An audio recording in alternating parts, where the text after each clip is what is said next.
नमस्कार मित्रांनो, आज हिट करूया बॅक आणि बायसेप. पहिलं एक्सरसाइज सीटेड केबल रो. नीट स्ट्रेच द्या. मागे ओढताना पाठीचा स्क्वीज प्रॉपर फील होऊ द्या. इथे कनेक्शन खूप महत्त्वाचं आहे. नंतर टी बार रो. पाठीची थिकनेस इथूनच तयार होते. फॉर्म कंट्रोलमध्ये ठेवा, वजनावर नाही तर मसलवर फोकस करा. नंतर घ्या रिव्हर्स पुल डाऊन. अप्पर लॅट्सला स्ट्रेच होऊ द्या.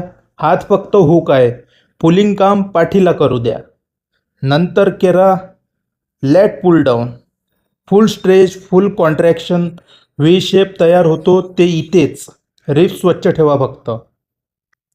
नंतर घ्या हायपर एक्सटेन्शन. लोअर बॅक मजबूत करण्यासाठी परफेक्ट स्लो कंट्रोल मूवमेंट. पाठीला स्ट्रेंथ इथूनच मिळते. नंतर घ्या बारबेल कर्लचे 3 सेट. बायसेप मास वाढवण्यासाठी बेसिक पण जबरदस्त वर्कआउट म्हणजे बारबेल कर्ल. चिटिंग नको, स्वच्छ रिप्स असू द्या. नंतर करा डंबेल कर्ल. एक हात एक वेळी, स्लो आणि टाईट. मसलवर टेन्शन ठेवा, पंप आपोआप येईल. नंतर घ्या हॅमर कर्ल. हात जाड दिसायला आणि ब्रॉकिलिसल हिट करण्यासाठी बेस्ट ग्रिप टाईट ठेवा. आता लास्ट फोरआर्मसाठी रिस्ट कर्ल करूया.